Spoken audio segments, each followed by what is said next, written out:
الحمدللہ رب العالمین والصلاة والسلام علی سید المرسلین وعلی آلہ واصحابہ اجمعین، اما بعد فاعوذ باللہ من الشیطان الرجیم، بسم اللہ الرحمن الرحیم۔ آج ہمارا 28واں پارہ ہے اور 28ویں پارے کی جو پہلی صورت ہے وہ سورۃ المجادلہ ہے اور یہ مدنی صورت ہے۔ اس کی پہلی آیت سے لے کر 6 تک اس میں مسئلہ زہار کو بیان کیا گیا۔ مسئلہ زہار عرب کے معاشرے میں ایک جاہلانہ رسم تھی کہ کوئی خاوند اپنی بیوی کے بارے میں کہتا تھا کہ تم میری ماں سے ملتی ہو یا بہن سے، یا ایسے اپنی بیوی کے کسی عضو کو اپنی ماں کے عضو سے ملانا، جیسے پیٹھ ہے تو کہنا بھی میری ماں سے۔ تو اللہ سبحانہ و تعالیٰ نے اس جو رسم بد ہے، بری رسم اور بری روایت ان کے اندر جو تھی، اس کا اللہ تعالیٰ نے خاتمہ کیا، یعنی اس سے مسلمانوں کو، مومنین کو اللہ پاک نے روک دیا، منع کر دیا۔ اور اگر کوئی شخص ایسا کہتا تھا یا کہتا ہے تو قرآن پاک نے اس کی سزا کو پھر بیان کیا، اور وہ سزا کیا ہے؟ اللہ پاک نے فرمایا کہ یا تو یہ ہے کہ ایک غلام کو آزاد کرو، یا غلام آزاد نہیں کر سکتے تو پھر 2 مہینے کے پے در پے روزے رکھو، 2 مہینے کے پے در پے، یعنی درمیان میں اگر کوئی روزہ چھوٹ گیا تو پھر سے دوبارہ رکھنے پڑیں۔ اور اس کے علاوہ اگر یہ بھی نہیں کر سکتے تو پھر 60 مسکینوں کو کھانا کھلاؤ۔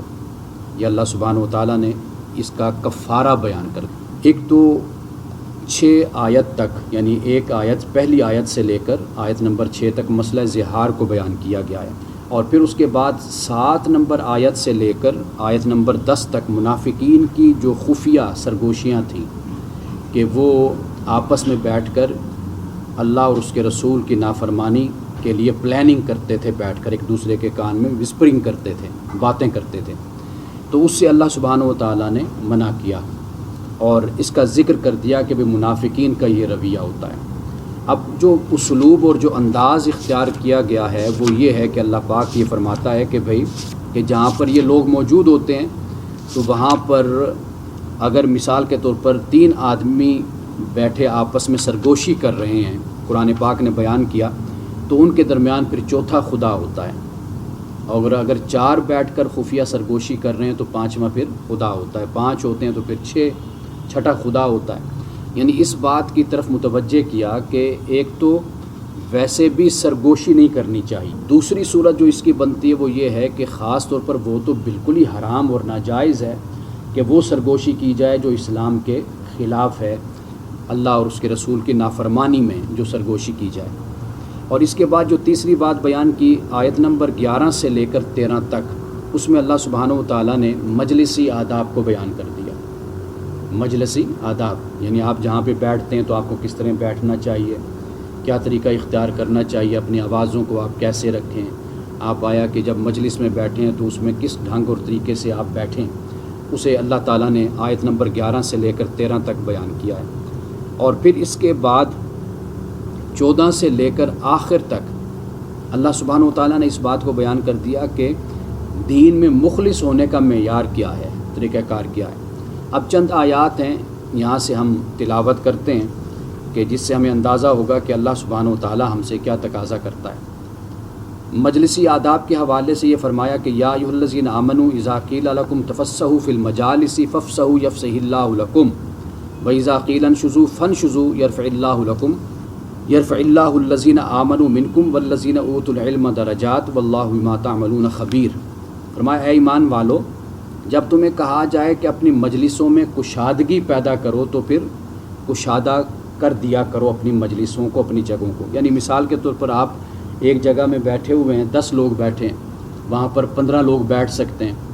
اب آپ تھوڑا سا، اللہ سبحانہ و تعالیٰ نے یہ فرمایا کہ اے ایمان والو، جب تمہیں کہا جاتا ہے کہ مجلسوں میں کشادگی پیدا کیا کرو تو پھر کشادہ ہو کر بیٹھ جایا کرو۔ یعنی مطلب یہ ہے کہ اگر ایک جگہ پر 10 لوگ بیٹھے ہیں تو 15 کی جگہ ہے تو ان 5 کے لیے بھی جگہ پیدا کرو۔ اور یہ بھی فرما دیا کہ جب تم سے کہا جائے کہ اٹھ جاؤ تو پھر اٹھ جایا کرو۔ یعنی اس سے مراد یہ ہے کہ جب آپ کسی کے گھر میں بیٹھے ہیں تو وہاں پر پھر آپ جب آپ سے کہا جائے کہ اب محفل کو برخاست کر دیا جائے، یا ایک اور مقام پر اللہ پاک نے یہ کہا کہ جب کچھ وقت گزر جاتا ہے تو خود ہی محفل سے اٹھ جایا کرو مجلس سے، اور مجلس کو برخاست کر دیا کرو۔ اس کے بعد اللہ سبحانہ و تعالیٰ نے یہ فرمایا کہ تم میں سے جو لوگ ایمان رکھنے والے ہیں اور جن کو علم بخشا گیا ہے، اللہ ان کو بلند درجے عطا فرمائے گا، اور جو کچھ تم کرتے ہو اللہ اس سے باخبر ہے۔ اب اس کے بعد اللہ سبحانہ و تعالیٰ نے اس بات کو بیان کیا کہ مدینے میں دو قسم کے لوگ رہتے تھے، یعنی مسلمان تو تھے ہی، لیکن وہاں پر منافقین بھی تھے اور وہاں پر یہود بھی تھے، اور یہ دونوں ایک دوسرے کو اپنے لیے اچھا دوست سمجھتے تھے اور دوستی نبھاتے تھے ایک دوسرے کے ساتھ یعنی منافقین اور یہود، ان کی آپس میں دوستی تھی۔ اللہ سبحانہ و تعالیٰ نے یہاں پر ایک تو ان کے لیے عذاب کی بات کر دی کہ ان کے لیے شدید عذاب ہے، اور اس کے علاوہ یہ بات بیان کی جو منافق کی علامت ہے اسے قرآن پاک نے کئی اور مقام پر بھی بیان کیا، سورۃ التوبہ میں بھی بیان کیا۔ منافق کی علامت یہ ہے کہ یہ قسمیں بہت کھاتا ہے۔ قرآن پاک نے کہا کہ یہ قسموں کو ڈھال بناتا ہے۔ رسول اللہ صلی اللہ علیہ وسلم جب جہاد پر تشریف لے جاتے ہیں، واپس آتے ہیں، تو پھر یہ آپ کے سامنے بیٹھ کر قسمیں کھا کر اور اپنے بہانے بیان کرتے ہیں، اور جب آپ جا رہے ہیں تو اس سے پہلے بھی آپ کے پاس آ کر عذر بیان کریں گے، بہانے بنائیں گے اور قسمیں کھائیں گے۔ تو اللہ سبحانہ و تعالیٰ نے یہ فرمایا کہ آخرت میں بھی یہ کچھ کریں گے، یعنی ان کا رویہ آخرت میں بھی کہ یہ قسمیں کھا کے کہیں گے مولا اس طرح ہمیں مسئلہ ہو گیا تھا، یہ ہو گیا تھا، تو اس پرابلم کی وجہ سے، اس مسئلے کی وجہ سے ہم نے ایسا نہیں کیا۔ تو اللہ پاک فرماتا ہے کہ وہاں پر پھر ان کے یہ بہانے نہیں چلیں گے۔ یہ بہانوں کا جو معاملہ ہے یہ انسان کے لیے صرف دنیا کی حد تک ہوتا ہے، کیونکہ دنیا آزمائش پر بنی ہے، امتحان پر بنی ہے۔ یہاں پر اللہ سبحانہ و تعالیٰ بڑے بڑے فرعونوں کو، نمرودوں کو بڑا کچھ دے دیتا ہے، اور بڑے اللہ کے نیک بندے بھی تنگ دستی میں اور پریشانی میں وقت گزارتے ہیں۔ تو یہ دنیا آزمائش کا گھر ہے، یہ انسان کے لیے اللہ تعالیٰ نے آزمائش کے لیے بنایا ہے۔ تو اس لیے منافقین کا معاملہ یہ ہے کہ ایک تو یہود کے ساتھ دوستی بناتے ہیں، اور دوسرا ان کا معاملہ یہ ہے کہ یہ قسمیں بڑی کھاتے ہیں، اور آپ یہ یقین کر لیجئے جو قسمیں کھائے تو وہ اپنی بات میں اکثر طور پر جھوٹا ہوتا ہے، اس کا رویہ اس لیے ایسا ہوتا ہے کہ وہ دوسرے کو یقین دلا کر دھوکہ دینے کی اور اس کی پیٹھ میں چھرا گھونپنے کی کوشش کرتا ہے۔ تو یہاں پہ اس بات کو واضح کیا گیا، اور پھر اس کے بعد آخر میں اللہ سبحانہ و تعالیٰ نے وہ جو ہم نے ایمان اور دین کے معیار کی بات کی ہے وہ یہ ہے کہ فرمایا کہ لا تجد قوما یؤمنون باللہ والیوم الآخر، تم کبھی یہ نہ پاؤ گے کہ جو لوگ اللہ اور آخرت پر ایمان رکھنے والے ہیں وہ ان لوگوں سے محبت کرتے ہوں جنہوں نے اللہ اور اس کے رسول کی مخالفت کی۔ ایمان والے اللہ اور اس کے رسول کی مخالفت کرنے والوں سے محبت نہیں کرتے، خواہ وہ ان کے باپ ہوں، ان کے بیٹے ہوں، ان کے بھائی ہوں، یا ان کے خاندان والے ہوں۔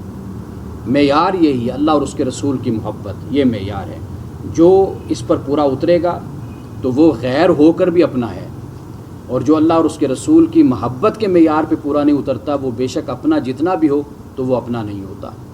تو اس کے بعد فرمایا اولئک کتب فی قلوبہم الایمان، یہ وہ لوگ ہیں کہ جن کے دلوں میں ایمان کو اللہ تعالیٰ نے لکھ دیا ہے، وأیدہم بروح منہ، اور وہ اپنی طرف سے ایک روح عطا کر کے ان کو طاقت اور ان کو قوت بخشتا ہے، ویدخلہم جنات تجری من تحت الانہار خالدین فیہا، اور اللہ تعالیٰ ان کو باغات میں داخل کرے گا، ان باغات میں جن کے نیچے نہریں بہتی ہیں، یعنی وہ باغات اوپر ہیں اور نیچے نہریں ہیں۔ جیسے آپ دیکھتے ہیں کہ اوپر بستی ہوتی ہے تو نیچے دریا چل رہا ہے، ندی چل رہی ہے، تو یہ منظر ہوگا جنت میں۔ فرمایا یہ اس میں ہمیشہ رہیں گے، رضی اللہ عنہم ورضوا عنہ، اللہ ان سے راضی اور یہ اللہ سے راضی ہوئے۔ اولئک حزب اللہ، یہ اللہ کی جماعت ہے، اللہ کی پارٹی ہے یہ۔ الا ان حزب اللہ هم المفلحون، اور خبردار بے شک اللہ تعالیٰ ہی کی جماعت ہی کامیاب ہے۔ یہ سورۃ المجادلہ تھی۔ اب اس کے بعد ہے سورۃ الحشر۔ سورۃ الحشر میں اللہ سبحانہ و تعالیٰ نے چند اہم مسائل ان کو بیان کیا۔ پہلا تو یہ ہے کہ 4 آیتیں ہیں وہ ایک قبیلہ بنی نذیر کے بارے میں ہیں، قبیلہ بنی نذیر کہ جو مدینہ میں تھے اور اسلام کے خلاف وہ سازشیں کرتے تھے، مسلمانوں کے خلاف، رسول اللہ صلی اللہ علیہ وسلم کے خلاف۔ آپ علیہ السلام کی جان کو لینے کی انہوں نے کئی دفعہ کوشش کی تھی، تضحیک کرتے تھے، استہزاء کرتے تھے، تمسخر اڑاتے تھے مسلمانوں کا۔ بلکہ اب جب میں یہ بیان کر رہا ہوں جب یہ مسلمان مدینے میں داخل ہوئے تو ان لوگوں نے اوپر کھڑے ہو کر مسلمانوں کو نعوذ باللہ گالیاں دی، برا بھلا کہا۔ تو یہ وہ لوگ تھے بنی نذیر، اور یہ اپنے قلعوں میں بند تھے، گھڑیوں میں، انہوں نے بڑے مضبوط اپنے گھر بنائے ہوئے تھے، اس میں یہ اپنے آپ کو سمجھتے تھے کہ ہم بڑے محفوظ ہیں۔ لیکن اللہ تعالیٰ نے پھر ان پر جو عذاب مسلط کیا، رسول اللہ صلی اللہ علیہ وسلم اور صحابہ نے پھر ان کو جو فتح کیا، اس کو یہاں پر جو پہلی 4 آیات ہیں اس کا تعلق اس سے بنتا ہے۔ پھر اس کے بعد یہ بتایا گیا کہ دشمن کے جو علاقے ہوتے ہیں ان پہ اگر مسلمان حملہ کرتے ہیں، مسلمان لشکر، مثال کے طور پہ صحابہ نے حملہ کیا، تو قرآن کہتا ہے کہ وہاں پر پھر جو قدم اٹھایا جاتا ہے وہ فساد نہیں ہوتا۔ یعنی مسلمان کسی بستی میں، کسی شہر میں جاتے ہیں تو پھر اس شہر کو فتح کرتے ہیں، تو اس شہر کو فتح کرنے میں اگر کوئی نقصان ہوتا ہے دفاع میں، ڈیفینڈ اپنے آپ کو کرنے میں یا کسی اور حوالے سے، تو قرآن کہتا ہے کہ یہ فساد نہیں ہے۔ تیسری بات یہ بیان کی گئی کہ 6 نمبر آیت سے لے کر 10 تک وہ یہ بات بیان کی گئی کہ مسلمان جن علاقوں کو فتح کرتے ہیں، یعنی صحابہ کرام رضوان اللہ تعالی علیہ مجمعین جن علاقوں کو فتح کرتے ہیں، ان کی 2 صورتیں ہیں۔ ایک صورت یہ ہے کہ جنگ کے نتیجے میں فتح کرتے ہیں، دوسری صورت یہ ہوتی ہے کہ وہ خود ہی سرنڈر کر دیتے ہیں، دشمن مخالف وہ کہتے ہیں جی ہم آپ سے نہیں لڑنا چاہتے۔ تو قرآن پاک نے یہاں پر 6 سے 10 تک جو آیات ہیں ان میں یہ بیان کر دیا کہ دونوں صورتوں میں، جنگ کی صورت میں، امن کی صورت میں، سرنڈر کرنے کی صورت میں، دونوں صورتوں میں جو مال ہوگا وہ سارا کا سارا مال ریاست کی سرپرستی میں ہوگا، ریاست اس کو استعمال کرے گی اور ریاست ہی پھر آگے اس کی تقسیم کرے گی۔ یہ قرآن پاک نے یہاں پر آیت نمبر 6 سے لے کر 10 تک یہاں تک اس بات کو بیان کیا۔ پھر اس کے بعد 11 سے 17 تک جو منافقین کا رویہ ہے سورۃ الحشر میں اس کو بیان کیا، اور 5ویں نمبر پر جو آخری رکوع ہے اس میں بتایا کہ اسلام کی روح کیا ہے۔ کلمہ پڑھ لینا کافی نہیں ہوتا کہ انسان کہے جی میں مسلمان ہوں، اس لیے کہ کلمہ پڑھنے والے تو اس وقت اعرابی اور بدو بھی تھے نا، کلمہ پڑھتے تھے، دیہاتی تھے، وہ کہتے جی ہم مومن ہیں۔ اللہ پاک نے کہا کہ تم اپنے آپ کو مسلمان کہہ سکتے ہو، مومن نہیں کہہ سکتے۔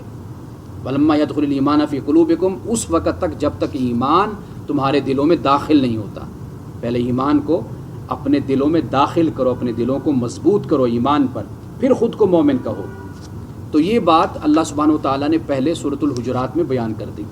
اب یہ جو سورۃ الحشر ہے اس میں اللہ سبحانہ وتعالیٰ نے وہ جو مال فے کی ہم بات کرتے ہیں نا کہ سیدہ فاطمہ الزہرا رضی اللہ تعالی عنہا، وہ جو اس حوالے سے باغ فدق کی بات کی جاتی ہے، باغ کا لفظ ہم استعمال کرتے ہیں، اصل میں وہ فدق ہے، وہ علاقہ ہے پورا، کہ وہاں کے لوگوں نے جب خیبر سے مسلمان آئے تھے تو اس مقام پر آئے تو اس علاقے کے لوگوں نے خود ہی سرنڈر کر دیا تھا اور مسلمانوں کو یہ علاقہ دے دیا تھا، اور انہیں کہا تھا کہ بھئی سال میں جو ہماری آمدن ہوگی اس میں آپ بھی اپنا ایک حصہ جو ہے وہ ہم آپ کو پے کیا کریں گے، دے دیا کریں گے۔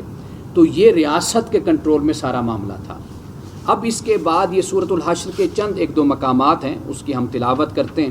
ایک تو اللہ پاک نے یہ فرما دیا کہ جو تمہیں رسول دے اس کو لے لو، وَمَا نَهَاكُمْ عَنْهُ فَانْتَهُوا، اور جس سے تمہیں روکے اس سے رک جاؤ۔ یہ کیٹاگوریکلی بالکل علی الاعلان ایک بات اللہ پاک نے بیان کر دی کہ رسول اللہ صلی اللہ علیہ وسلم جو تمہیں عطا کریں بس وہ تم لے لو، اور جس سے تمہیں روک دیں بس اس سے تم رک جاؤ، یہی دین ہے۔ اور فرمایا کہ واتقوا اللہ، اللہ سے ڈرو، ان اللہ شدید العقاب، بے شک اللہ تعالیٰ سخت سزا دینے والا ہے۔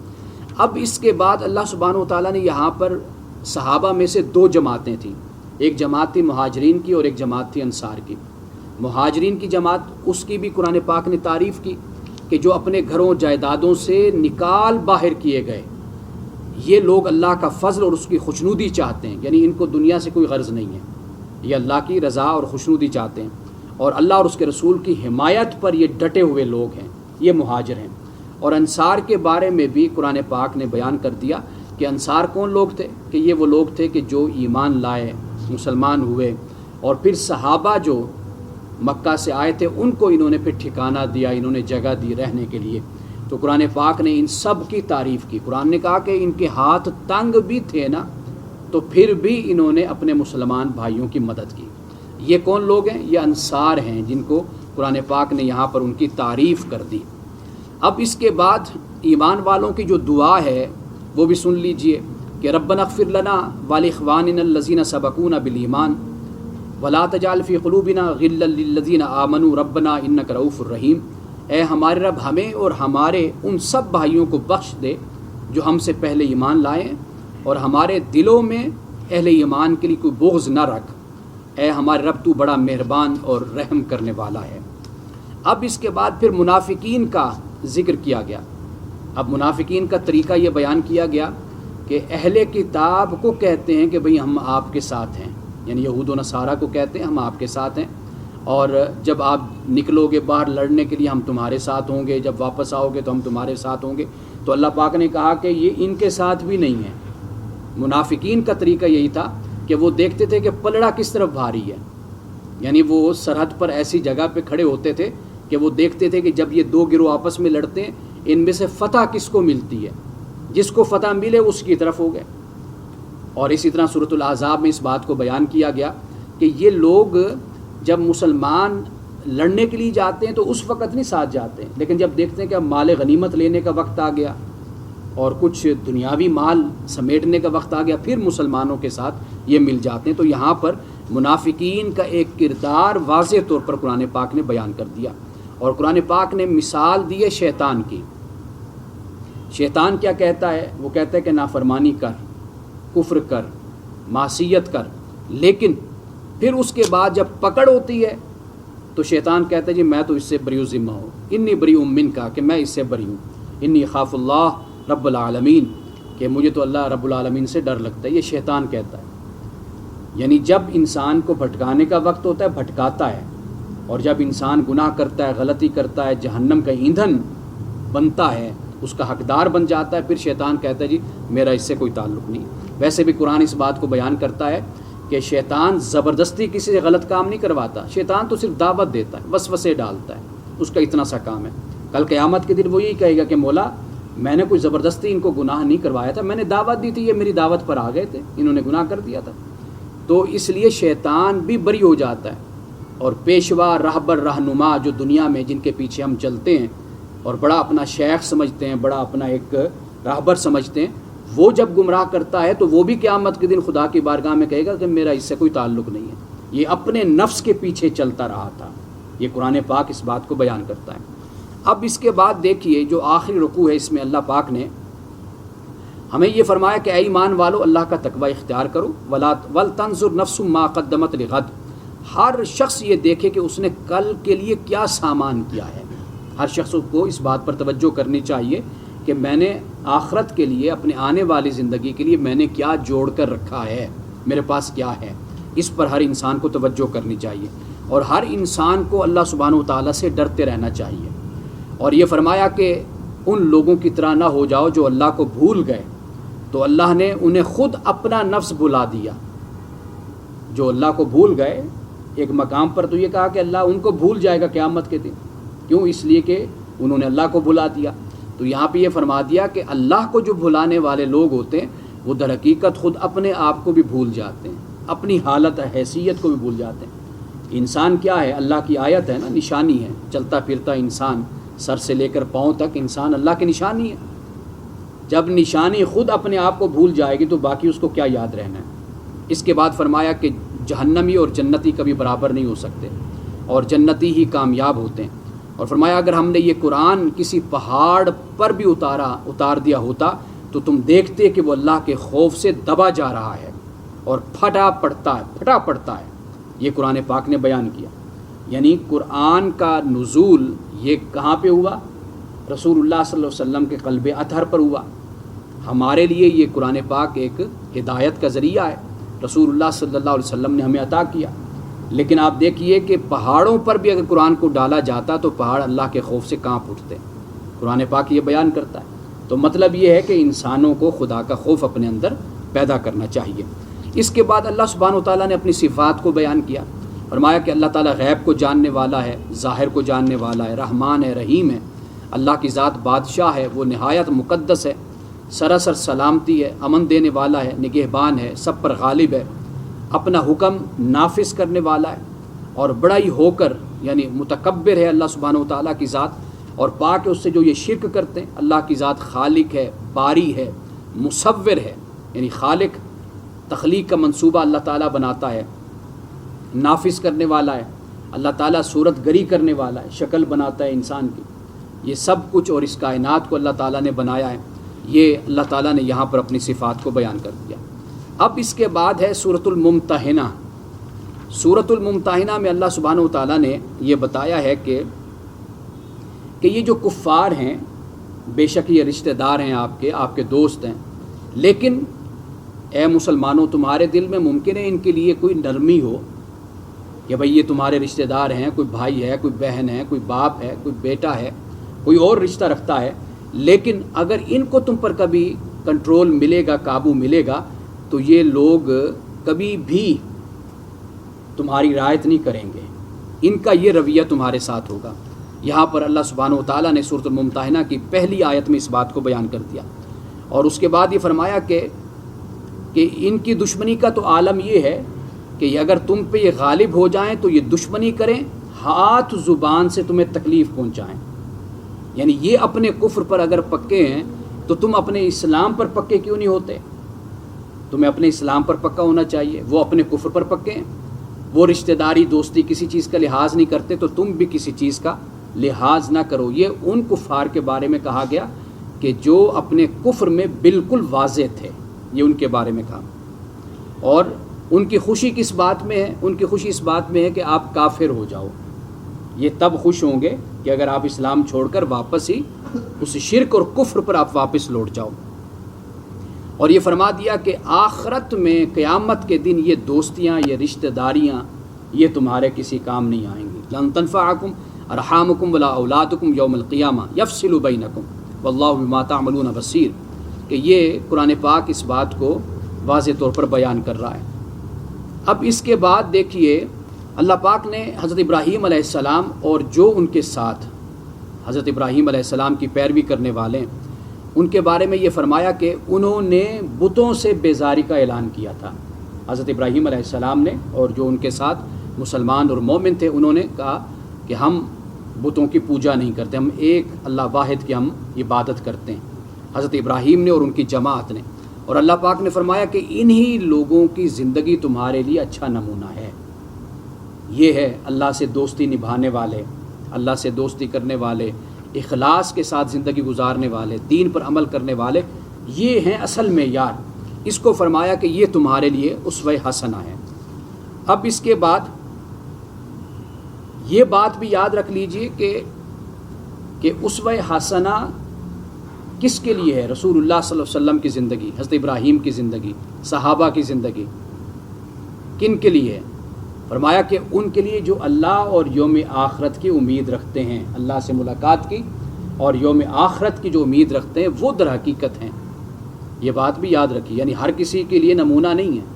آپ درس میں بیٹھیں تو آپ درس تب ہی سنیں گے جب آپ کے اندر شوق ہوگا، جذبہ ہوگا۔ اگر آپ کے اندر نہیں ہوگا تو آپ یہاں بیٹھے ہوئے بھی تو ذہنی طور پر یہاں نہیں ہوں گے۔ تو اب میں زبردستی تو کسی کے ذہن میں گھس کر کوئی بات نہیں ڈال سکتا نا۔ واضح بات ہے کہ آپ کسی تڑپ اور لگن کے ساتھ آ کر بیٹھیں گے تو آپ سنیں گے نا بات کو۔ تو یہ وہ بات ہے جسے قرآن پاک نے بیان کیا ہے، جیسے سورۃ البقرہ کے آغاز میں کہا کہ ہدایت ہے متقین کے لیے۔ لوگ پھر اعتراض کرتے ہیں جی متقین کے لیے پھر ہدایت ہوئی، پھر ہمارے لیے تو نہ ہوئی، پہلے تو متقی ہم بنے۔ واضح بات ہے متقی بنے آپ دنیا کا کوئی کام کرتے ہیں جس میں آپ کو فائدہ نظر آتا ہے، آپ میں اس کی لگن تڑپ ہوتی ہے تو آپ اس سے فائدہ لیتے ہیں نا۔ تو دین کا معاملہ بھی ایسا ہے، قرآن کا معاملہ بھی ایسا ہے۔ رسول اللہ صلی اللہ علیہ وسلم سے ہی وہ لوگ فیض حاصل کرتے ہیں کہ جو کچھ طلب اور تڑپ رکھ کر آتے ہیں، جن کے اندر شوق ہوتا ہے، جذبہ ہوتا ہے کہ ہم کچھ حاصل کریں۔ تو یہ بات بنیادی طور پر سمجھ لینی چاہیے کہ وہ شخص کے جس میں اس طرح کا کوئی جذبہ اور شوق نہ ہو تو وہ بے شک 40 سال 50 سال 100 سال بھی آ کر بیٹھا رہے تو اس کو کچھ بھی نصیب نہیں ہوتا۔ تو یہ ذہن میں بات رکھنی چاہیے۔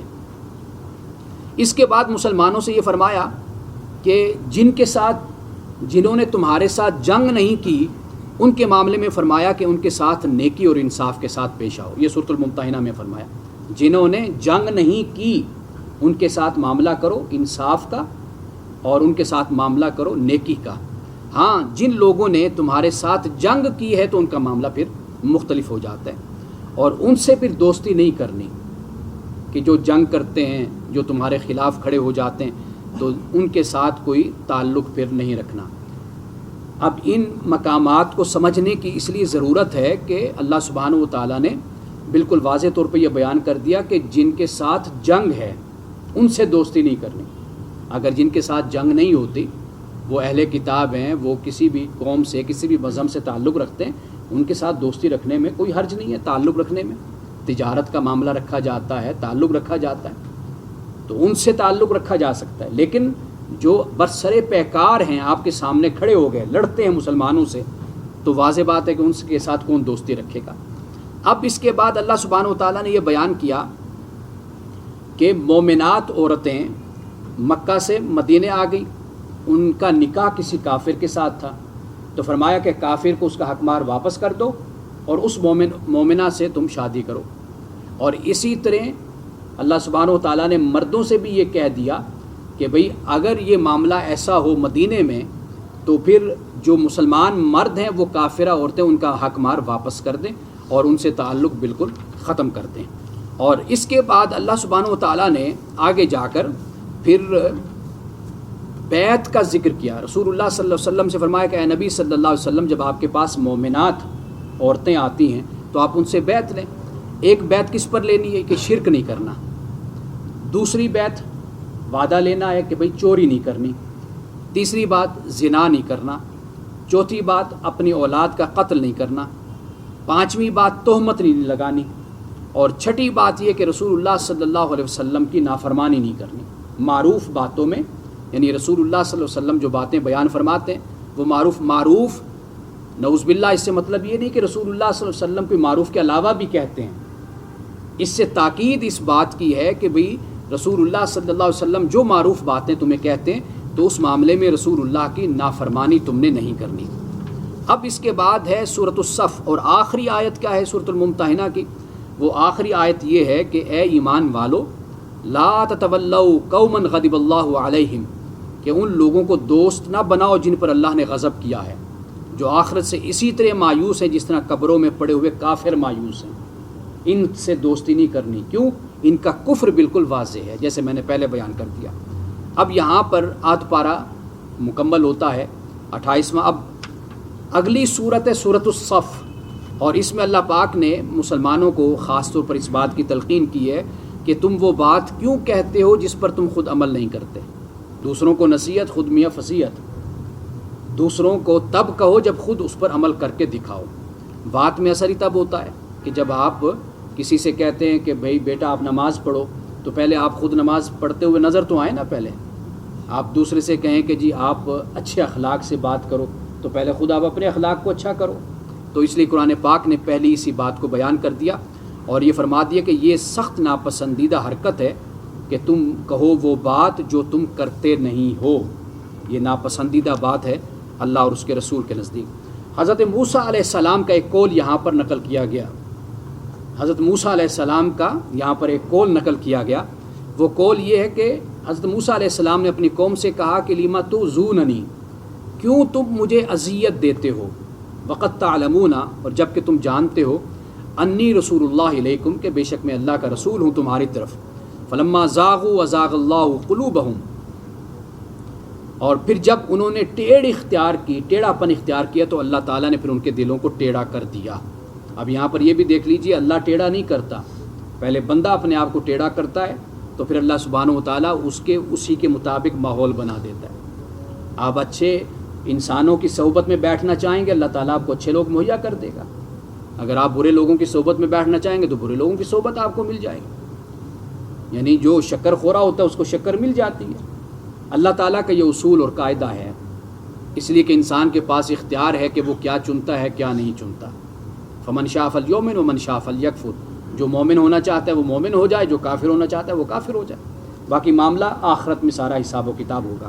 اب اس کے بعد یہ فرمایا حضرت عیسیٰ علیہ السلام کی یہ بشارت حضرت عیسیٰ علیہ السلام نے دی رسول اللہ صلی اللہ علیہ وسلم کی آمد کے بارے میں۔ کہا کہ یاد کرو عیسیٰ ابن مریم کی وہ بات جو اس نے کہی تھی، اے بنی اسرائیل، میں تمہاری طرف اللہ کا بھیجا ہوا رسول ہوں، تصدیق کرنے والا ہوں اس تورات کی جو مجھ سے پہلے آئی ہوئی موجود ہے، اور بشارت دینے والا ہوں ایک رسول کی جو میرے بعد آئے گا، اور جس کا نام احمد ہوگا، یعنی رسول اللہ صلی اللہ علیہ وسلم کی بشارت دی حضرت عیسیٰ ابن مریم نے کہ میرے بعد ایک رسول آئے گا جس کی میں تصدیق کرنے والا ہوں اور اس کی بشارت دینے والا ہوں، اور اس کا نام کیا ہوگا؟ اس کا نام احمد ہوگا۔ بس جب وہ آیا ان کے پاس نشانیاں لے کر، قالوا ھذا سحر مبین، انہوں نے کہا یہ تو کھلا جادو ہے۔ کفار و مشرکین نے، یہ آواز بند کروائیں نیچے، کفار و مشرکین نے رسول اللہ صلی اللہ علیہ وسلم جب تشریف لائے تو انہوں نے کیا کہا آ کر؟ انہوں نے یہ کہا کہ نعوذ باللہ من ذالک، کسی نے کہا کہ آپ مجنون ہیں، کسی نے کہا کہ جی آپ پر جادو ہو گیا، نعوذ باللہ، اس طرح کی باتیں وہ کرنے لگے، انکار کر دیا۔ اب اس کے بعد فرمایا کہ اس سے بڑھ کر ظالم کون ہے کہ جو اللہ پر جھوٹ باندھتا ہے، حالانکہ اس کو دعوت دی جاتی اسلام کی طرف، اور اللہ تعالیٰ ظالم قوم کو کبھی بھی ہدایت نہیں دیتا، اور یہ چاہتے ہیں کہ اللہ کے نور کو اپنی پھونکوں سے بجھا دیں، لیکن اللہ تعالیٰ نے اپنے نور کو مکمل کرنے کا ارادہ کیا ہوا ہے، اور وہی اللہ ہے کہ جس نے اپنے رسول کو بھیجا ہدایت کے ساتھ، دین حق کے ساتھ، تاکہ وہ اس کو کس کو دین کو غالب کر دے تمام ادیان پر، وَلَوْ كَرِهَ الْمُشْرِكُونَ، اگرچہ مشرک لوگ ناپسند ہی کیوں نہ کریں۔ اب اس کے بعد آخر میں اس بات کو بیان کر دیا کہ تجارت کون سی کام آنے والی ہے۔ ایمان والے جو اللہ کے ساتھ تجارت کرتے ہیں، کاروبار کرتے ہیں، فرمایا کہ یہی تجارت ہے کہ جو کامیاب تجارت ہے، اور تمہیں دردناک عذاب سے یہ تجارت بچانے والی ہے، دردناک عذاب سے۔ اور اس کے بعد اللہ رسول پر ایمان اور مال و جان کے ساتھ اللہ کی راہ میں قربانی، اس کو یہاں پر بیان کیا۔ اور پھر حضرت عیسیٰ ابن مریم کا فرمان کہ انہوں نے اپنے حواری صحابہ سے کہا کونوا انصار اللہ، کہ ہو جاؤ اللہ کے مددگار، کہ جیسے حضرت عیسیٰ ابن مریم نے اپنے حواریوں سے کہا کہ من انصاری اللہ، اللہ کے دین کا کون مددگار بنے گا؟ قال الحواریون، حواریون نے کہا نحن انصار اللہ، کہ ہم اللہ کے مددگار ہیں۔ تو اس وقت بنی اسرائیل کا ایک گروہ ایمان لایا اور دوسرے گروہ نے انکار کیا، پھر ہم نے ایمان لانے والوں کی ان کے دشمنوں کے مقابلے میں تائید کی اور وہی غالب رہے۔ اب اس کے بعد سورۃ الجمعہ ہے۔ سورۃ الجمعہ میں اللہ سبحانہ و تعالیٰ نے رسول اللہ صلی اللہ علیہ وسلم کی بعثت کا ذکر کیا ہے، بعثت کا، کہ آپ تشریف لائیں گے، اللہ کی آیات کی تلاوت کریں گے، تزکیہ نفس کریں گے، کتاب اور حکمت کی تعلیم دیں گے، یہ سب کچھ بیان کیا۔ اور پھر اس کے بعد اس بات کو بھی بیان کر دیا کہ تورات کے جو حاملین ہیں، تورات جن کو اللہ پاک نے دی ہے، ان کی مثال ایسے ہے کہ جیسے گدھے کی مثال ہے۔ کتاب ان کے اوپر رکھ دی، اب گدھے کو پتہ تو نہیں کہ میرے اوپر کیا پڑا ہوا ہے، کون سی کتاب ہے، کون سی مقدس کتاب ہے، گدھے کو تو اس بات کا علم نہیں۔ آج ہم مسلمانوں کا یہی حال ہے نا، ہم دیکھیں قرآن کتنا پڑھتے ہیں، ہمیں سمجھ تو کچھ نہیں آتی کہ قرآن میں اندر کیا لکھا ہوا ہے، اور جب سمجھ نہیں آئے گی تو عمل کہاں سے بدلے گا ہمارا؟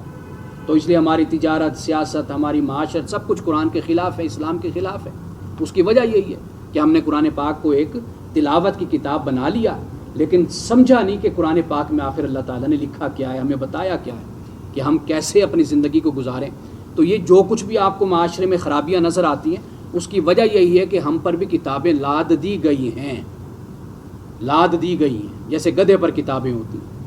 اگر ہم نے سمجھا ہوتا، اپنی اس کھوپڑی کو ہم نے استعمال کیا ہوتا جو اللہ نے ہمیں یہ دیا ہے دماغ، تو آج ہم اس حالت تک نہ پہنچے ہوتے کہ قرآن پاک کہ جسے توجہ سے سننا چاہیے، اسی قرآن کی وجہ سے ہی ہمیں تھوڑی سی اکتاہٹ ہونا شروع ہو جاتی ہے، بیزاری سے ہونا شروع ہو جاتی ہے۔ حالانکہ قرآن جب پڑھا جائے تو انسان کو ایکٹیو ہو کر، چست ہو کر اور مضبوطی کے ساتھ بیٹھ کر قرآن پاک کو سننا چاہیے۔ تو یہ قرآن پاک اس بات کو بیان کرتا ہے۔ اب اس کے بعد اللہ پاک نے اس بات کو بیان کر دیا کہ موت سے کسی کو فرار نہیں ہے، یہ وقت آئے گا اپنے وقت پر، اور ہر کسی کی روح اپنے وقت پر قبض کر لی جائے گی۔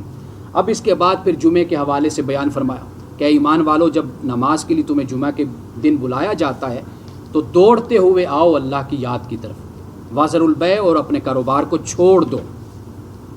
فرمایا اگر تم جانتے ہو، ہاں جب نماز ہو جائے تو پھر فانتشروا فی الارض، پھر منتشر ہو جایا کرو، پھیل جایا کرو، وابتغوا من فضل اللہ، اور اللہ کے فضل کو پھر تلاش کیا کرو، واذکروا اللہ کثیرا لعلکم تفلحون، اور اللہ کو کثرت سے یاد کرو اگر تم کامیاب ہونا چاہتے ہو۔ اب اس کے بعد سورۃ المنافقون ہے، منافقین کے بارے میں پوری ایک سورت اللہ سبحانہ و تعالیٰ نے نازل کی۔ اب آپ دیکھیے کہ اس کا آغاز کیا ہوتا ہے۔ اللہ پاک نے فرمایا کہ کہ یہ منافق آپ کے پاس آتے ہیں، کہتے ہیں کہ جی ہم گواہ ہیں اس بات کے کہ بے شک آپ اللہ کے رسول ہیں۔ اللہ فرماتا ہے کہ اللہ جانتا ہے کہ بے شک آپ میرے رسول ہیں، آپ اللہ کے رسول ہیں۔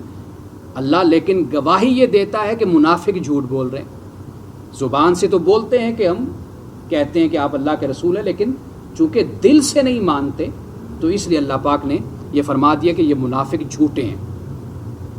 اب اس کے بعد پھر قسموں کا ان کے ذکر آیا، وہی منافقین کا رویہ، قسمیں بہت زیادہ اٹھاتے ہیں۔ تو اللہ پاک نے یہاں پر فرمایا کہ یہ اپنی قسموں کو ڈھال بناتے ہیں اپنے آپ کو چھپانے کے لیے۔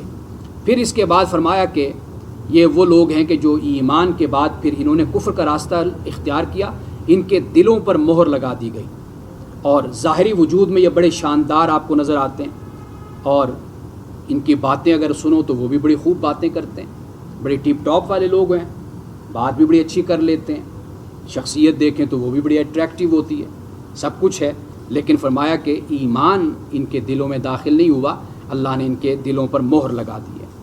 اب فرمایا کہ جب انہیں کہا جا کہ آؤ رسول صلی اللہ علیہ وسلم تمہارے لیے استغفار کرے، تو لوّوا رؤوسہم، تو اپنے سروں کو جھٹکا دیتے ہیں، یعنی نافرمانی کے انداز میں، سرکشی کے انداز میں۔ ورأیتہم یصدون وہم مستکبرون، اور پھر تم دیکھتے ہو ان کو کہ بڑے گھمنڈ کے ساتھ آنے سے روکتے ہیں، دوسروں کو بھی روکتے ہیں اور خود بھی رکتے ہیں۔ اور رسول اللہ صلی اللہ علیہ وسلم سے فرمایا کہ اے نبی صلی اللہ علیہ وسلم، آپ ان کے لیے مغفرت کی دعا کریں یا نہ کریں برابر ہے، اللہ ہرگز انہیں معاف نہیں کرے گا۔ اب اس کے بعد منافقین کا جو رویہ ہے وہ قرآن پاک بیان کرتا ہے۔ یہ لوگ کہتے ہیں کہ رسول صلی اللہ علیہ وسلم کے ساتھیوں پر خرچ نہ کرو، انفاق نہ کرو، تاکہ یہ لوگ پھر منتشر ہو جائیں، رسول اللہ صلی اللہ علیہ وسلم کی جماعت کو چھوڑ جائیں، بکھر جائیں، ان کو کوئی پیسہ نہ دو، ان پر کوئی خرچ نہ کرو۔ فرمایا کہ آسمان اور زمین کے خزانے اللہ کے لیے ہیں، لیکن منافق لوگ اس بات کو نہیں سمجھتے۔ اور جب یہ مدینے سے باہر تھے تو کہتے تھے کہ ہم جب لوٹ جائیں گے نا واپس مدینے، تو جو عزت والے ہیں وہ ذلت والوں کو مدینے سے نکال دیں گے، یعنی نعوذ باللہ من ذالک، مومنین کو کہتے تھے کہ یہ ذلت والے ہیں، ہم عزت والے ہیں۔ تو اللہ پاک نے فرمایا کہ اللہ ہی کے لیے عزت ہے، رسول کے لیے عزت ہے، مومنین کے لیے عزت ہے، لیکن منافق لوگ نہیں جانتے۔ اور آخری رکوع میں فرمایا کہ اے ایمان والو، تمہارے مال اور تمہاری اولادیں اللہ کی یاد سے تمہیں غافل نہ کر دیں، اور جو یہ کرتا ہے تو وہ نقصان اٹھانے والوں میں سے۔ وَأَنفِقُوا مِمَّا رَزَقْنَاكُم مِّن قَبْلِ أَن يَأْتِيَ أَحَدَكُمُ الْمَوْتُ، خرچ کرو اس سے جو ہم نے تمہیں دیا، اس سے پہلے کہ تم میں سے کسی کو موت آئے، موت سے پہلے خرچ کرو۔ اور جب موت آ جائے گی پھر کہے گا لولا اخرتنی الی اجل قریب، اے مولا اس موت کو تو تھوڑی دیر کے لیے مؤخر کیوں نہیں کر دیتا، فاصدق واکم من الصالحین، کہ میں صدقہ کروں اور نیکوں میں سے شامل ہو جاؤں، تو مجھے موقع دے دے، مہلت دے دے۔ تو اللہ پاک فرمائے گا وَلَا يُؤَخِّرُ اللَّهُ نَفْسًا إِذَا جَاءَ أَجَلُهَا، کہ جب موت کا وقت آتا ہے تو اللہ تعالیٰ پھر اس کو مؤخر نہیں کرتا۔ وَاللَّهُ خَبِيرٌ بِمَا تَعْمَلُونَ، اللہ تعالیٰ خبردار ہے اس سے جو تم کرتے ہو۔ اب اس کے بعد سورۃ التغابن ہے۔ سورۃ التغابن میں سب سے پہلے تو اللہ سبحانہ و تعالیٰ نے یہ بتا دیا کہ یہ کائنات جو ہے یہ بے خدا کائنات نہیں ہے، یعنی اس میں ایک خدا ہے، اس کائنات میں اللہ تعالیٰ نے یہ سب کچھ بنایا۔ بنانے کے بعد اللہ تعالیٰ اس سارے نظام سے بے پرواہ نہیں ہوا، ثم استوى علی العرش، پھر وہ عرش پر جلوہ افروز ہوا۔ اس کا مطلب یہ ہے کہ اس ساری کائنات کا کنٹرول اسی کے ہاتھ میں ہے۔ کوئی بنانے والا کوئی چیز بناتا ہے نا، بنا کر پھر وہ اس سے علیحدہ ہو جاتا ہے، لیکن خدا کی ذات ایسی ہے کہ اس نے بنایا اور بنا کر پھر اس نے اپنے تصرف کو، اپنے قبضے کو، اپنے اقتدار کو بھی اس پر قائم رکھا ہے۔ یہ سورۃ التغابن اسی بات کی طرف اشارہ کرتی ہے۔ اور بہت کچھ پہلے بھی ہم الحمدللہ تعالیٰ 27 پاروں میں یہ بات بار بار ہم پڑھ کر آئے کہ آسمانوں اور زمین کی تخلیق کی، انسان کو بہترین صورت میں پیدا کیا، وہ جانتا ہے جو کچھ آسمان اور زمین میں، وہ جانتا ہے جو تم چھپاتے ہو، جو تم ظاہر کرتے ہو، اور وہ تمہارے سینوں میں چھپے ہوئے رازوں کو بھی جانتا ہے۔ یہ سب کچھ قرآن پاک نے بیان کیا۔ اب یہ فرمایا کیا تم لوگوں کو خبر نہیں پہنچی کہ انہوں نے انکار کیا اور وہ انجام کو پہنچے؟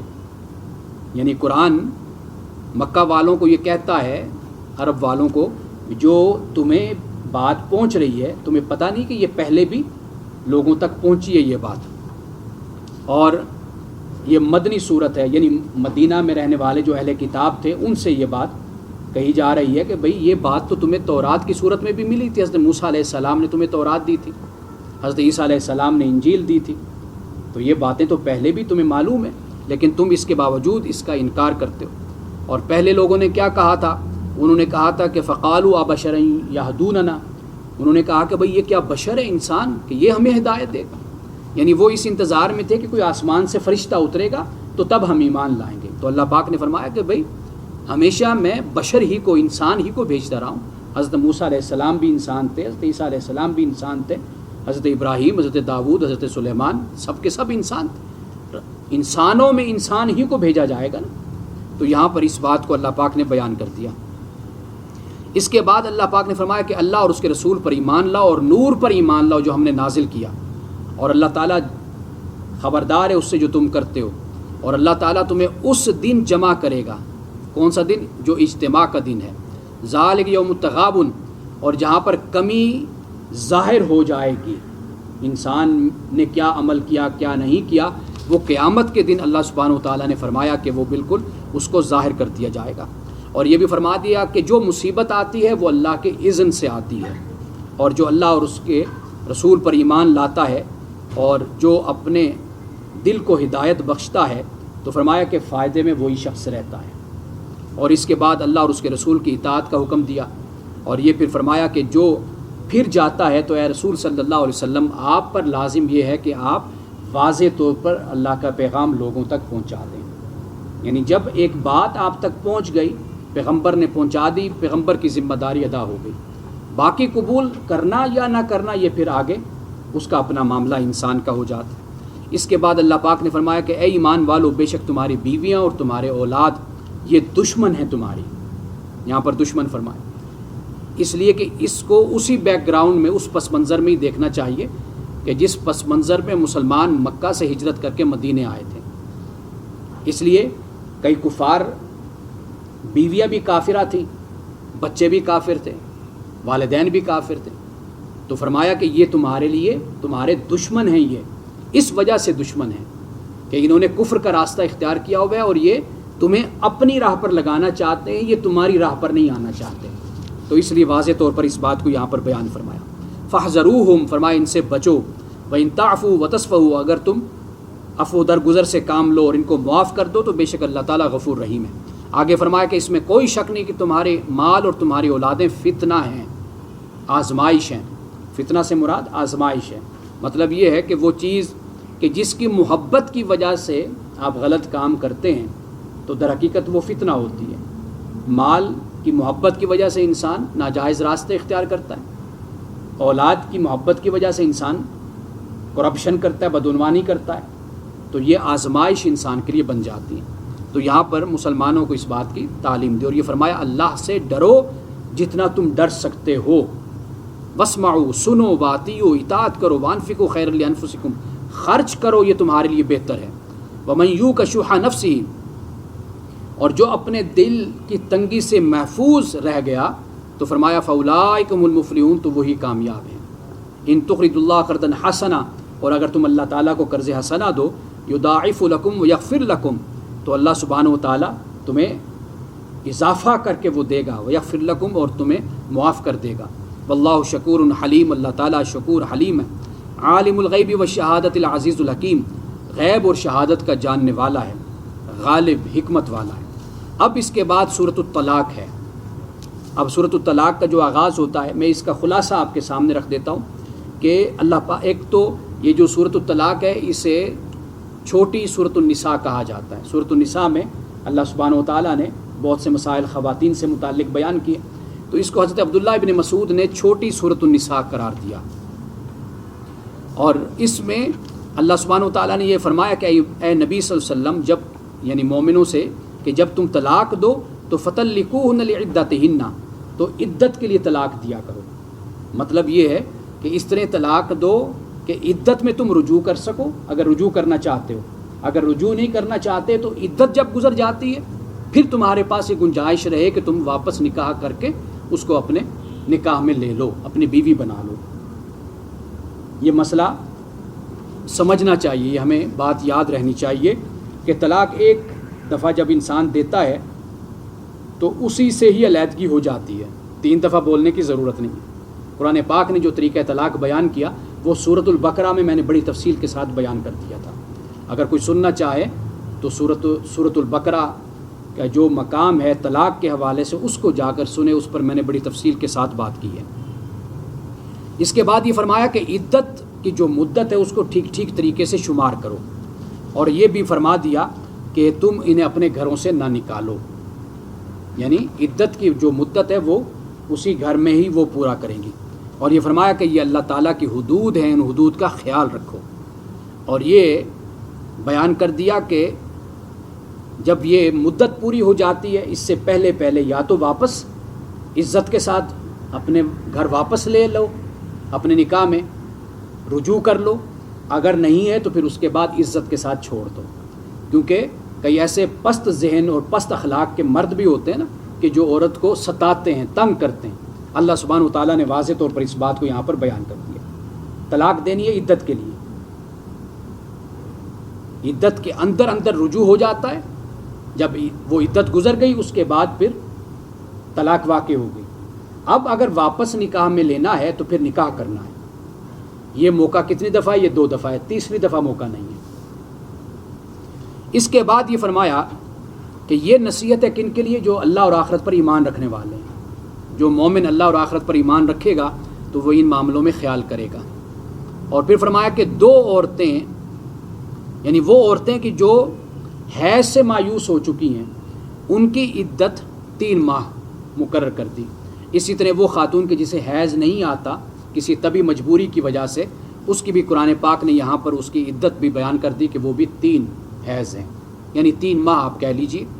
اور پھر اس کے بعد یہ فرمایا کہ جو حاملہ پریگننٹ عورت ہے اس کی جو عدت ہے وہ وضع حمل ہے، یعنی اس کی ڈلیوری جب ہوگی تب اس کی عدت پوری ہو جائے گی۔ اور فرمایا کہ زمانہ عدت میں جہاں تم خود رہتے ہو وہاں پر ان کو رکھو، یعنی یہ نہیں کہ ان کو گھروں سے نکال دو، جہاں پر تم نے طلاق دی جس مقام پر وہ ہے اسی مقام پر اس کو رکھو۔ اور جب حاملہ ہے تو وضع حمل تک فرمایا کہ اس کو جو اس کا خرچہ ہے، اس کے معاملات ہیں، وہ تمہارے سپرد ہیں، تم نے اس کو ادا کرنا ہے۔ اور اگر وہ دودھ پلاتی ہیں تمہارے بچے کو تو دودھ پلانے کا جو معاوضہ ہے، جو خدمت ہے، وہ بھی تم نے اس کی کرنی ہے، اور یہ سب کچھ اچھے طریقے سے کرنا ہے۔ اور یہ بھی فرما دیا کہ لینفق ذو سعۃ من سعتہ ومن قدر علیہ رزقہ فلینفق مما آتاہ اللہ، جو وسعت جتنی رکھتا ہے وہ اپنی وسعت کے مطابق اپنے اس سابقہ بیوی کی بچے کو جب وہ دودھ پلاتی ہے تو وہ اس کی خدمت کرے۔ اب اس کے بعد اللہ سبحانہ و تعالیٰ نے یہ احکام بیان کیے، پھر یہ بتایا کہ گزشتہ اقوام میں جو بستیاں ہلاک ہوئی تھیں، یہ بڑی تفصیل کے ساتھ ہم نے اس کو پڑھا ہے گزشتہ صورتوں میں کہ کس طرح عذاب مختلف قوموں پر آئے تھے۔ تو اللہ نے یہاں پر اس کو بیان کر دیا۔ کیوں بیان کیا؟ ہمیں خبردار کیا کہ جو طلاق کا طریقہ میں تمہیں بتا رہا ہوں یہ میرا حکم ہے، میرا فرمان ہے، اس کی فرمانبرداری کرنی ہے، اس پر عمل کرنا ہے۔ اگر نہیں کرو گے تو پہلی قوموں کے انجام کو اپنے سامنے رکھ لو کہ جن لوگوں نے نافرمانی کی ان کا پھر انجام کیا ہوا۔ فرمایا اے عقل والو اللہ کا تقوی اختیار کرو۔ اب رسول اللہ صلی اللہ علیہ وسلم کے حوالے سے یہ بتا دیا کہ آیات خداوندی کی رسول اللہ صلی اللہ علیہ وسلم تلاوت کرتے ہیں۔ مقصد کیا ہے تلاوت کی؟ آیات کی تلاوت کی مقصد یہ ہے کہ ایمان والوں کو اور عمل صالح کرنے والوں کو تاریکیوں سے نکال کر نور کی طرف لایا جائے۔ یہ بنیادی مقصد ہے، تاریکیوں سے نکال کر نور کی طرف لایا جائے، جہالت سے نکال کر روشنی کی طرف، علم کی طرف لایا جائے۔ یہ نبی اکرم صلی اللہ علیہ وسلم کی تشریف آوری کا مقصد ہے۔ اور یہ بات بھی یاد رکھیے کہ ایمان اور عمل صالح، قرآن پاک میں ہر جگہ پر اللہ نے ایمان کے ساتھ عمل صالح کا ذکر کیا، خالی ایمان کا ذکر نہیں کیا۔ اس سے مجھ سے کیا مطلوب، کیا تقاضا کرتا ہے؟ ایمان کا بھی تقاضا کرتا ہے اور ساتھ عمل صالح کا۔ یہ نہیں کہتا کہ بس تو نرا بس نعرہ لگا دعویٰ کر کے بھئی میں مومن مسلمان ہوں، میں، یہ کافی نہیں ہے۔ عمل صالح، تمہاری زندگی بھی اس ایمان کے مطابق ہونی چاہیے۔ اب اس کے بعد اللہ سبحانہ و تعالیٰ نے جو اللہ پر ایمان رکھتے ہیں، اچھے کام کرتے ہیں، ان کے لیے فرمایا کہ باغات ہیں، جنتیں ہیں، وہ اس میں ہمیشہ رہیں گے۔ اور یہ بھی فرما دیا کہ 7 آسمان اور اسی طرح اللہ پاک نے فرمایا کہ زمینیں بھی ہیں، جیسے آسمان ہیں اسی طرح اللہ سبحانہ و تعالیٰ نے زمینوں کو بھی بنایا ہے۔ اب اس کے بعد آخری صورت ہے سورۃ التحریم۔ اس میں بھی اللہ سبحانہ و تعالیٰ نے چند بنیادی احکام بیان کیے ہیں۔ اس میں فرمایا کہ اے نبی صلی اللہ علیہ وسلم لما تحرمون، کیوں آپ حرام کرتے ہیں، ما احل اللہ لک، جو اللہ نے آپ کے لیے حلال کیا، تبتغی مرضات ازواجک، اپنی بیویوں کی رضا چاہتے ہوئے، واللہ غفور رحیم، اللہ تعالیٰ غفور رحیم ہے۔ اس کے بعد یہ فرمایا قد فرض اللہ لکم تحلۃ ایمانکم، اللہ نے آپ کے لیے آپ کی قسموں کا کفارہ مقرر کر دیا۔ کفارہ مقرر ہے، وہ 7ویں پارے میں ہم نے پڑھا کہ وہاں پر کفارے کو بیان کر دیا گیا۔ جب کوئی قسم اٹھاتا ہے، نیت سے، ارادے سے اٹھاتا ہے، پھر اس کا کفارہ ہے اگر وہ اس قسم کو توڑ بیٹھتا ہے۔ اس کے بعد اللہ سبحانہ وتعالیٰ نے ایمان والوں سے یہ کہا ہے کہ تم اپنے آپ کو اور اپنے گھر والوں کو آگ سے بچاؤ، کہ لوگ جس کا ایندھن بنتے ہیں نا، لوگ اور پتھر جس آگ کا ایندھن ہے، اپنے آپ کو اور اپنے گھر والوں کو اس آگ کا ایندھن بننے سے بچاؤ۔ اس سے یہ بات سمجھ آتی ہے کہ فقط خود نہیں بلکہ اپنے گھر والوں کو بھی آگ سے بچانا چاہیے۔ اگر گھر کا بڑا یہ سمجھتا ہے کہ میں نے خود کو آگ سے بچا لیا اور میں نے بڑا کارنامہ سر انجام دے دیا، نہیں، قیامت کے دن وہ اللہ کی بارگاہ میں پکڑا جائے گا، اس سے پوچھا جائے گا کہ گھر والوں کو بھی آگ سے بچانا اور دین کا راستہ دکھانا یہ بھی تمہاری ذمہ داری تھی۔ جس طرح تم نے ان کی کفالت کی معاشی حوالے سے، اسی طرح ہدایت کے حوالے سے بھی تمہاری ذمہ داری تھی۔ یہ یہاں پہ اللہ پاک نے بیان کر دیا، اور یہ بھی فرما دیا کہ اے ایمان والو، اللہ کی طرف رجوع کرو، توبہ کرو۔ کون سی توبہ؟ توبۃ النصوح، مضبوط اور پختہ توبہ کرو، کچی پکی توبہ نہیں کہ سال کے بعد پھر آ گیا توبہ کرنے، نہیں، پکی توبہ کہ سارا سال پھر اسی توبہ کے مطابق انسان کے گزرے۔ اور اس کا فائدہ کیا ہوگا؟ فرمایا اللہ سبحانہ و تعالیٰ جو تمہارے گناہ ہیں، خطائیں، ان کو اللہ تعالیٰ مٹا دے گا اور تمہیں اس جنت میں داخل کرے گا کہ جس جنت کے نیچے باغات ہیں۔ آخر میں 2-3 آیتیں ہیں خاص طور پر اللہ پاک نے ان میں عورتوں کا ذکر کیا۔ حضرت نوح علیہ السلام کی عورت نافرمان تھی، بیوی، حضرت لوط علیہ السلام کی بیوی بھی نافرمان تھی، یہ دونوں نافرمان تھے، حالانکہ نبیوں کی بیویاں تھیں، انبیاء علیہ السلام کی بیویاں تھیں، تحت عبدین، ان کی سرپرستی میں تھیں۔ اللہ پاک فرماتا ہے کہ یہ ہمارے نیک بندوں کی بیویاں تھیں، لیکن انہوں نے خیانت کی، لیکن اللہ تعالیٰ کا تو کوئی نقصان نہیں کیا، اپنا ہی انہوں نے نقصان کیا۔ اور فرمایا کہ وقیل ادخلوا النار مع الداخلین، اور ان کو کہا گیا تم دونوں آگ میں داخل ہونے والوں کے ساتھ داخل ہو جاؤ۔ اچھا، پھر اب ان کے مقابلے میں فرعون کی بیوی کا ذکر کیا، جن کا روایت میں آسیہ نام آتا ہے۔ اب وہ جو آسیہ ہیں، اب وہ فرعون کی بیوی محل میں رہتی ہے، لیکن آپ دیکھیے کہ جس نے نیکی کا راستہ اختیار کرنا ہو وہ برے سے برے ماحول میں رہ کر بھی نیک بن جاتا ہے، اور جس نے برائی کا راستہ اختیار کرنا ہو وہ بے شک نبیوں کی صحبت میں رہتا ہو وہ پھر بھی برائی کا راستہ اختیار کر لیتا ہے۔ تو گویا کہ یہ انسان کا اپنا کنٹرول ہے، اپنا اختیار ہے، اپنی مرضی ہے کہ وہ کیسا بننا چاہتا ہے۔ یہاں پر اس بات کو بیان کر دیا، اور کیا فرمایا، اذ قالت رب ابن لی عندک بیتا فی الجنت، کہ جب اس نے کہا ہے میرے رب میرے لیے اپنے پاس جنت میں گھر بنا۔